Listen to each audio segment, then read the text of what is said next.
یو زنانه سوال کړل چې خاوند می په وړه وړه خبره راته د طلاق یا د دوی مواده دمکیان راکې یا د طلاق دمکی راکې یا د دوی مواده دمکی راکې چې بھائی ته خایسته نه یې او ستا صحیح حیثیت نشته او یعنی مختلف تانی را راکې دا زنانه وایي چې زه ذهني طور پر د خپل خاوند ډیره په ټارچر کې اچولم ډیر چې کوم دی نفسیاتي حواله سره زه د دباو شکارې ما یعنی په نفسیاتي حواله سره بالکل سما چې ژوندۍ هغه برباد کړله وړه خبره باندې چې کوم دی زما سره مسکور کی او دمکیان را راکې چې زه بل واده کوم او خایسته خزه بدن راولم چې کار والی وغیرہ وغیرہ نو عقل راته چې کوم دی طلاق دمکی هم راکې نو یقیني طور پر په دې حواله سره زه یو څو خبرې کول غواړم دی فورم دا میسج کړل دا غي نه علاوه زمنګ په معاشره کې دا خبره عام ده چې کله خاون یا دغه شانتي چې کوم انسان داغه لغونه دغه څه پاور راشي دغه چې ما تحتوي په هغه باندې بیا هغه ظلم کوي او زبردستی داغونه چې خپل خبره وي هغه منواوي حالکه دا اخلاقی حواله سره انسانیت حواله سره او زمونږ دین د شریعت په حواله سره دا یو جرم دی دا ظلم دی او بیا د خزې د خاوند چې کوم رشتہ ده یقیني طور پر دا یو داسې رشتہ ده چې الله رب العزت دې رشتې ته په قران مجید کې څه فرمایلی هن لباس لكم انتم لباس لهم خزه خاوند یو بل لباس دي یعنی خزه د خاوند لباس دی او خاوند د خزې لباس دی څنګه چې انسان بی لباس نشي ګرځیدي دغه لپاره شرم وي دغه شانتي ظاهره خبره ده الله رب العزت د لباس سره د دې تشبیه ورکړل د دومره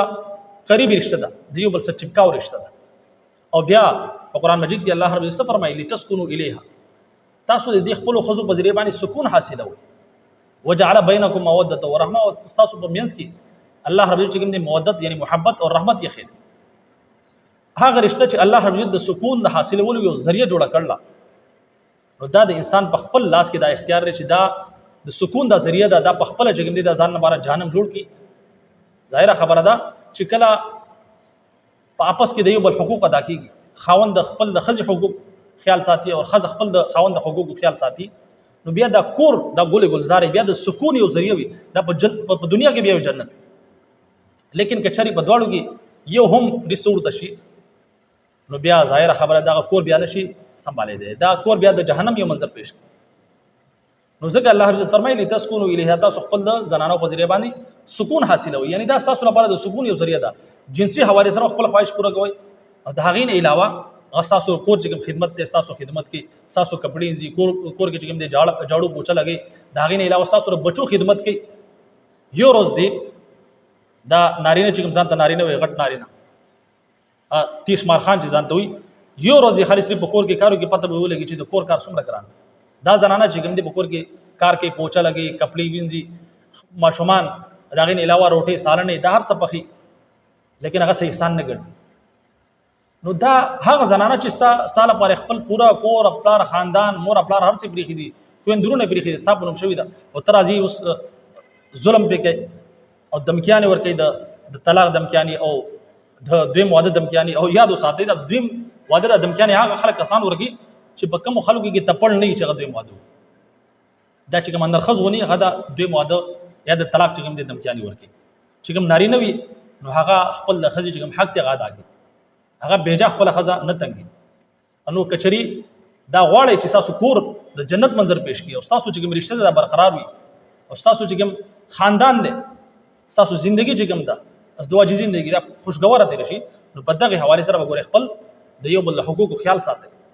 هغه مثال دی تاړي چې کوم دا د یو طرف نه بچاوي نو خزرم پکار دي چې خپل د خاون حقوق ادا کوي او دغه شان خاون هم پکار دي چې خپل د خزي حقوق ادا کوي بیجا چې کوم دي ظلم نه دی پکار ګور یاد ساتي په دې حواله سره پکړ کی الظلم ظلمات یوم القیامه ظلم چې کوم دا د قیامت د پتیرو کې تیارا ده دا ظلم الله عزت انتهایی نه پسند دي بیا یقیني طور پر د خزي د خاون چې معاملات کې رسول الله صلی الله علیه وسلم څه فرمایي پتا سو کې بهترین انسان هغه د خپل د کور والا خپل د خزي سره چې کوم دی خسلو او بیا پتا سو کې ټول بهترین زېم چې ز خپل د کور والا سره خ عمل کوم خسلو کو نو د رسول الله صلی الله علیه وسلم تعلیمات دا زمنګ لپاره یو مشعل را ده او د هغې نه علاوه یاد ساتي وګونه کولاو کې پښتنو زمنګ د پښتنو په معاشره کې اکثر چې کوم دی خپل په زنانو باندې په خزو باندې ظلم کیږي خاون چې کوم ځان د 30 مار خان او بیزار سي حالانکه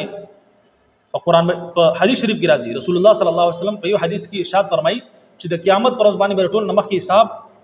د ښځې د خاوند چې کوم حقوق دي په دغه حوالې سره به سوال کېږي. یاد وساتئ دي د حقوق العباد ویل کېږي. حقوق العباد تر هغه وخته پورې الله رب عزت هم نه معاف کړي چې تر څو پورې هغې بنده نه معاف کړي چې کم انسان حق ته وهل یا کم انسان باندې تا ظلم کړل چې تر څو پورې هغه نه معاف کړي الله دې نه معاف کړي. دا خبر یاد وساتئ الله رب عزت په موږ معاف کړي روزه به معاف کړي نور چې کوم خپل حقوق الله دي هغه به معاف کړي لیکن د بنده حق نه معاف کړي چې تر لګي خپل په زنانه باندې خپل خزه باندې یا بچا باندې ظلم کوي او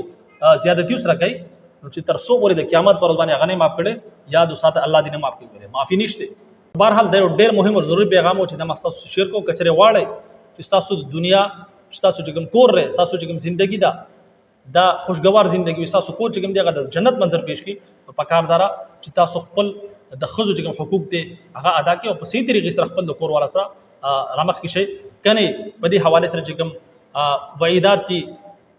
د رسول الله صلی الله علیه وسلم د احادیث په روشنی کې د قران مجید په روشنی کې ما تاسو مخې ته بیان کړو. الله حضرت دعا ده چې الله حضرت موږ تاسو ته د دین صحیح سمجھ او د یو بل د حقوق ادا کولو توفیق نصیب کی. اجازت راکې. السلام علیکم ورحمۃ اللہ وبرکاتہ.